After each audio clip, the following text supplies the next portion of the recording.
your questions. Um, yeah, so we are going to talk about cloud native SD-WAN or CN-WAN for short. We are a team of people that we are part of the IBM CTO team at Cisco, and we have been looking for a while at the intersection of Kubernetes with a bunch of different IBM technologies. And one of the things we have looking at recently is SD-WAN and how SD-WAN can better serve Kubernetes. So today we are gonna talk about briefly about who are we and present a bit the team. Since we have extra time, we may as well use it. We're gonna go through the cloud native SD-WAN overview. What is it? We just released the code like literally 2 days ago or so. So it's super fresh. Probably is broken at this point. So good luck, guys, if you try to use it. But we will improve it over time. It works for some POCs, so it should be all right. And then we're gonna talk about CN-WAN and NSM. And yeah, we are not really experts of NSM, unfortunately, but we have hear a lot about it, and it's a project that really fits well with what we are doing. So we saw some synergies there, and you'll see in the presentation why it was so clear for us that there are some synergies there. So we hope that there is a possibility for integrating the two here, and we'll go through that. So who are we? So this is the whole team here. I thought it was funny to put the people in the map because this is part of KubeCon Europe. And at some point when we were preparing the slides, we realized, oh, we are all from Europe, at least originally. So it's a funny thing that CN-WAN is introduced in KubeCon Europe. So yeah, in the presentation it's going to be mostly Gloria and myself talking, but you can see there the full team. You can see both Gloria and myself there in the bottom right. Really happy, I guess, that there was some video involved in that picture, either before or after or during. Yeah, and our background, like for the whole team, is mostly on networking and network virtualization overlays and so on. Some of us have done some Kubernetes in the past, so yeah, we were trying to put the best that we know here in the project. Okay, so let's jump to cloud native SD-WAN. So this is how. Maybe let me take a step back, and I'm assuming always that SD-WAN is something known by everyone, but that may not be the case. So software SD-WAN stands for software defined wide area networks, and this is a trend that has become popular across the industry. There are multiple vendors that are offering SD-WAN solutions nowadays. That is basically optimizing WAN connectivity, right? Taking advantage of SDN, software defined networking principles. You can be smart on how you handle different tunnels and connections over the internet or private links or have you, and you can render better performance for the flows.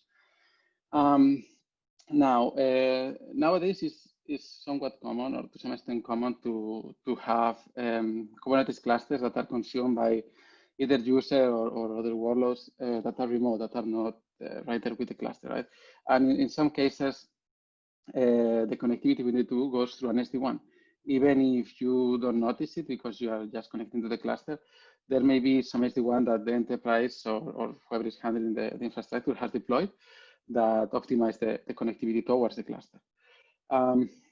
In the presentation, we tend to talk about how a NetOps team handles the SD-WAN and a DevOps team handles the Kubernetes cluster. But I mean, be with us on this one. These teams can be the same team. Also, maybe it's not appropriate to talk about the DevOps team because DevOps is a set of practices and so on. But I guess that we can be more or less on the same page here.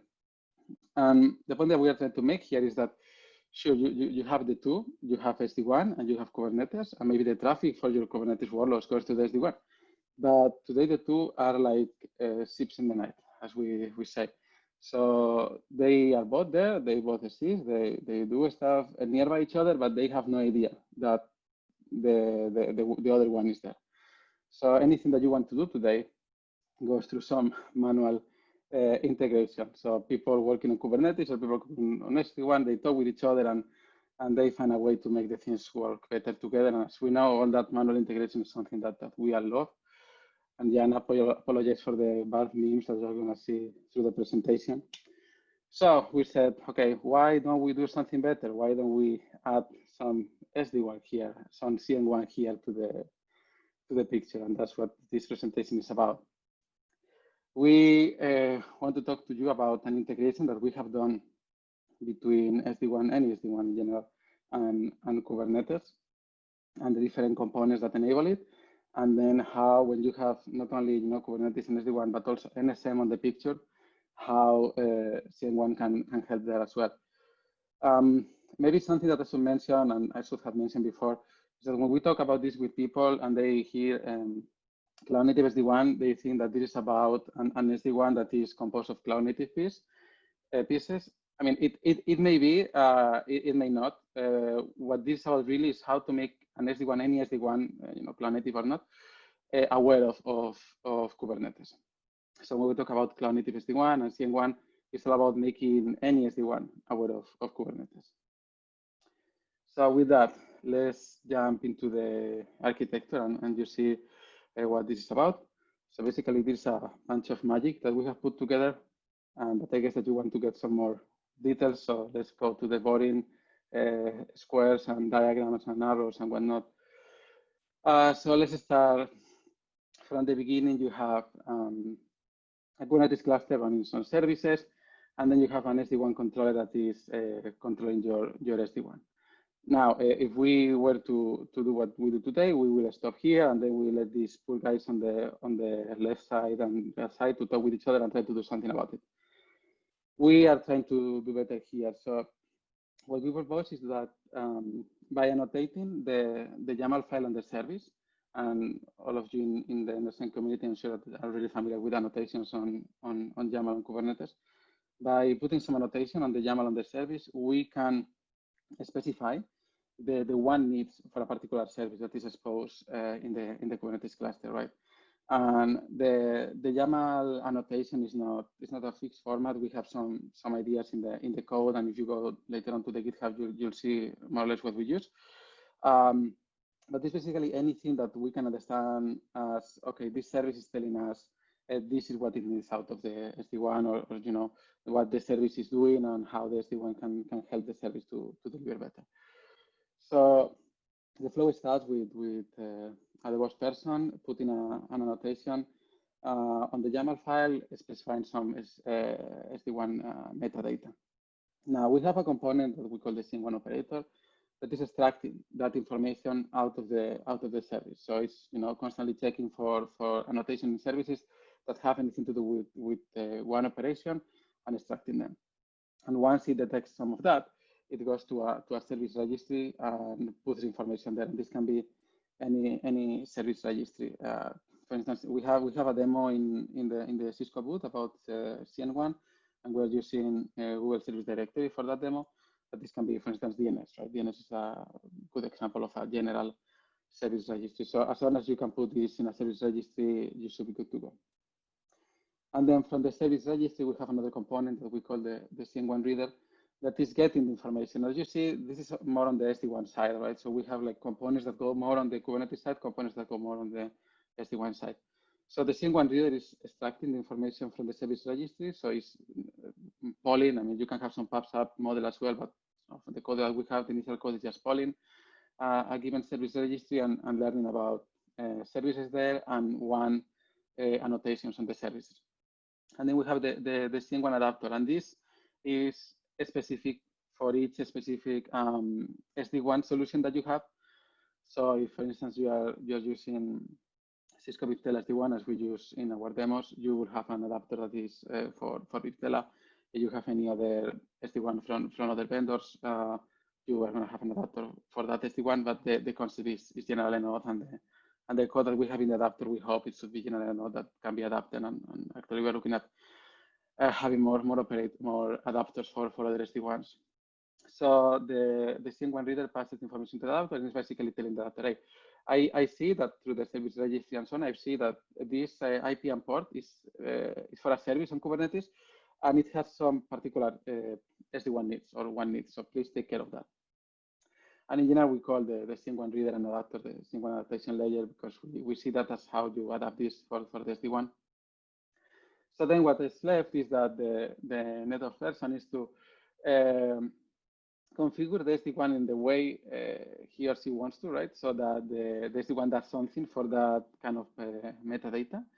And also, you need to map the policy with the metadata. So you can define some policies on the SD-WAN controller. Let's say, I don't know, you can create 2 different tunnels with different latency parameters or different types of encryption or different bandwidth available to them, right?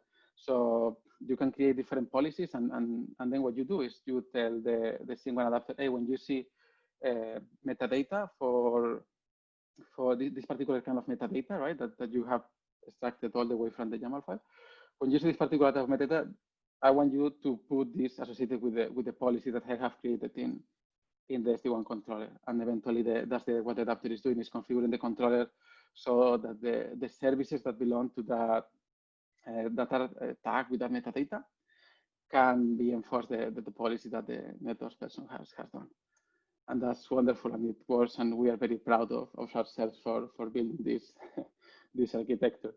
I mean, it's kind of what you do when you start looking at these things is what comes out naturally. So let's go through an example, and hopefully, if things don't make sense, will make sense in a second now.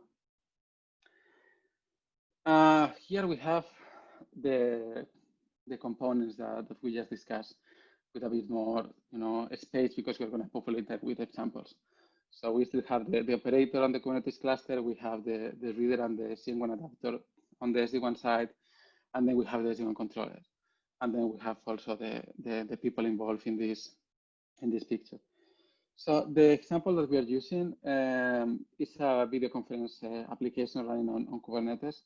We use this example because it's easy to see different microservices, right, that may belong to the same application as large. And each of these microservices may have different needs. So in a typical video conference application, you're going to have voice, video, slides, chat, and you can imagine others as well. And you can think that each of them may have different requirements in terms of the network, what they need out of the network, especially when you're connecting to this service over a WAN, a long distance link, and so on. So what you do on the network may be relevant for each of these microservices. So if you do nothing and you just establish SD-WAN connectivity to the cluster, things will work to some extent, and you will have some connectivity, I hope, if the NetOps guys are doing the right thing, and usually they do. So you're going to have some sort of connectivity there. Now, how we can make this better with CN-WAN? So the first thing is that you need to establish which kind of metadata you're going to accept, right? And this is what the NetOps person is doing here. It's configuring the adapter, saying these are the kind of metadata attributes that are relevant from the point of view of SD-WAN.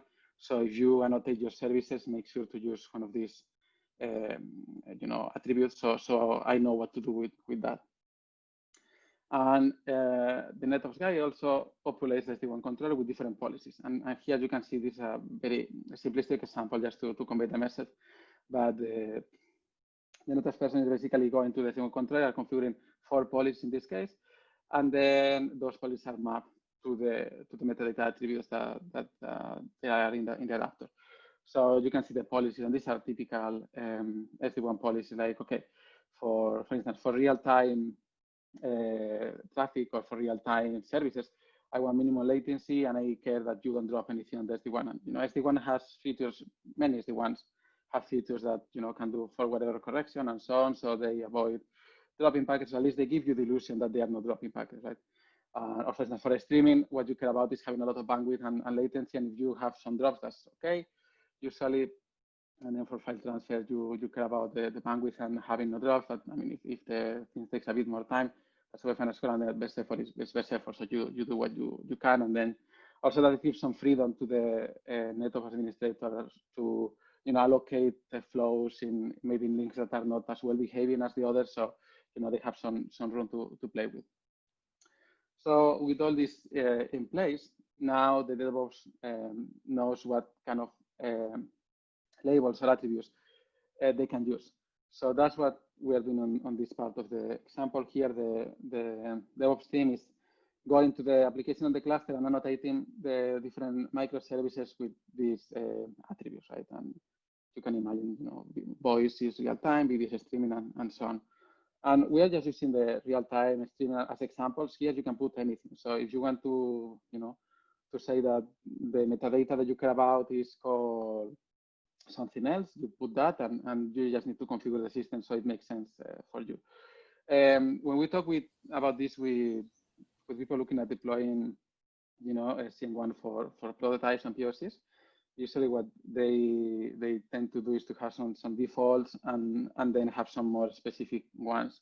But I mean, you can make it as you want here.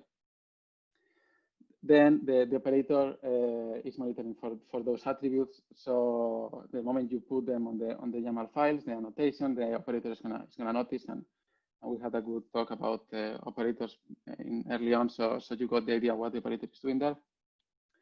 So the operator gets the annotations, goes and registers them on the service registry, and then the CN-WAN reader can get the information. Basically, the CN-WAN reader is getting, hey, I have this service voice that has been annotated with real time. So it passes all that information to the CN-WAN adapter, and the CN-WAN adapter then to the controller. So you end up with this. So you have this service voice. And again, the service voice comes with the IP address and port usually.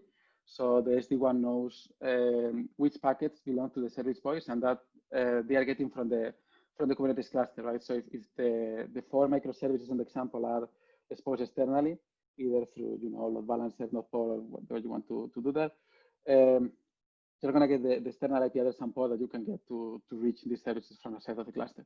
So the SD-WAN can see traffic going to those services and can optimize the traffic based on that. And that is the information that is now on the top left. That for this IP address and port that represents the voice service, I want you on the SD-WAN to enforce a policy that is about low latency and minimizing drops.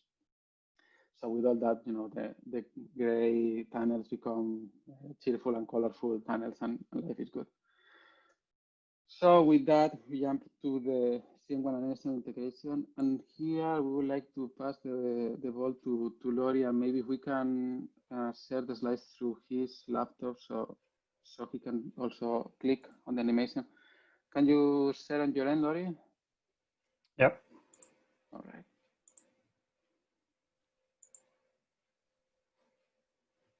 And we see them, perfect. Okay.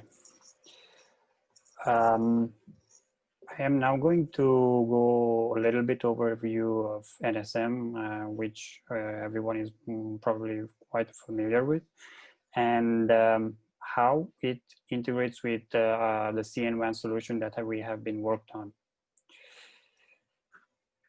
This is the typical NSM deployment where we have 2 different service manager domains which need to communicate with each other. In typical enterprise use cases, this one side will be a data center of the enterprise, and the other side will be a branch, for example, and there will be several branches depending on how the enterprise wants to develop its connectivity. And the reason I talk about an enterprise is that typically enterprises are more likely to deploy an SD-WAN. So the virtual wires between the NSM forwarders will be able to take advantage of all the features and advanced connectivity management that an SD-WAN product can offer. And in order to avoid the ships in the night problem that Alberto was mentioning, here is where we give this architecture a pinch of CN-WAN, which will be the link between the network service registry and the SD-WAN controller. And I will get into the details of the integration right now. So the CN-WAN part was what Alberto presented up until now, where we have this reader component getting information about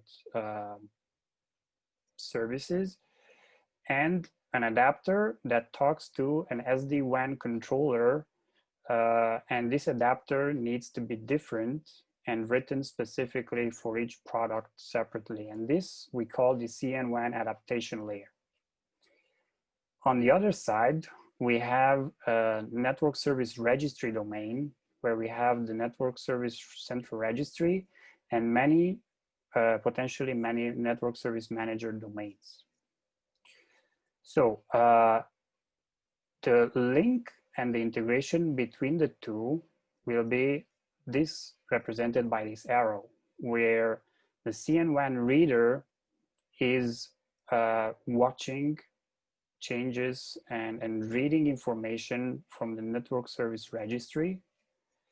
And based on the metadata associated to network service endpoints, it can then install the right policies into the SD-WAN.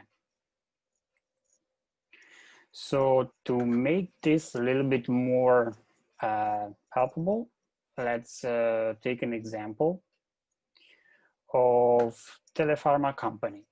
Telepharma Company is deploying these kiosks in different pharmacies where users can interact to order, for example, pills, to do some basic health checks, maybe a bit of very basic telemedicine and so on. And this Telepharma Company kiosk is running Kubernetes in this system. It is installed and it is connected to an SD-WAN network operated by the company or by the network of the pharmacies where these kiosks are deployed, and takes advantage of both network service mesh and the SD-WAN that is deployed to optimize the different microservices that is being used by this application. So you have the Telepharma headquarters, where you will have all the central application, the data and everything. And then you have several kiosks that will connect to this headquarters. You have NSM installed in each of these kiosks, and a network service endpoints for the different types of services installed in the headquarters. And then all of this is a single network service registry domain, which will be taken advantage of. So these network service mesh forwarders will be connecting to the headquarters using the regular virtual wires. We'll have a different virtual wire for different microservice applications running on this kiosk. And then these virtual wires can take advantage of services, advanced services offered by SD-WAN. What will happen is that the cloud native WAN adaptation layer will talk to the network service registry, get the necessary metadata for each of the network service endpoints so that the SD-WAN can optimize traffic for each of the virtual wires specifically for their needs. So the DevOps, basically in the previous slides from the presentation, are going to be writing the Telepharma application and deploy it on this and in the headquarters, and they will be able to tag each of the microservices that are the components of this application with the necessary information, both for the network service endpoint point of view and also for the CN-WAN point of view, so that CN-WAN can optimize for the specific needs of these microservices. For example, you could have from the kiosk a video feed to the headquarters. A different microservice could access a secure database with highly confidential health data for patients. The other one with prescriptions, drug information, and so on, which may need to connect to different backend databases. So this is where the CN-WAN comes in to optimize traffic through the virtual wires and give them the traffic characteristics that they require. So Alberto, maybe do you want to summarize? Yeah, sure. Thanks, sorry, for the example. Yeah, just a quick recap of what we explained. So yeah, NSM creates some B-wires and SD-WAN carries those B-wires, right? So you can have the B-wires going over SD-WAN. So with CN-WAN that in general optimizes SD-WAN for cognitive overload, you can also optimize those B-wires going over the SD-WAN. So yeah, if we go to the last slide, yeah, this is the last one we have. Yeah, maybe before I mention this, let me say that what we saw in the slides regarding NSM is just slideware at this point, so we have no code for NSM yet. We do have code for the cloud native SD-WAN in general, and that's available on the repo that you see there. We need to iron out the details with the integration with NSM, because drawing arrows is easy, but the details is where you can get lost. But if you guys have either ideas on how the integration would make more sense, or if there is a use case that could interest you because you have already use cases that match with what we are looking at here, yeah, please reach out to us and we can talk and discuss. So here is the GitHub with all the code and some info. So the documentation is really short at this point from what it should be. So if you try to deploy something and you succeed, I would be really surprised. But we will do our best to improve the documentation over time. So the code is working and the documentation will be there over time. If you want to play with this, just send us an email if you don't find your way around. Also, there is a demo about CN-WAN on the Cisco virtual booth that I guess that is available today already. So if you wanted to check the video and we show the Kubernetes annotation that we use and so on, that you can watch the demo there. Yeah, and I think that's it. Happy to answer any questions now on Slack or send us an email and we will be happy to chat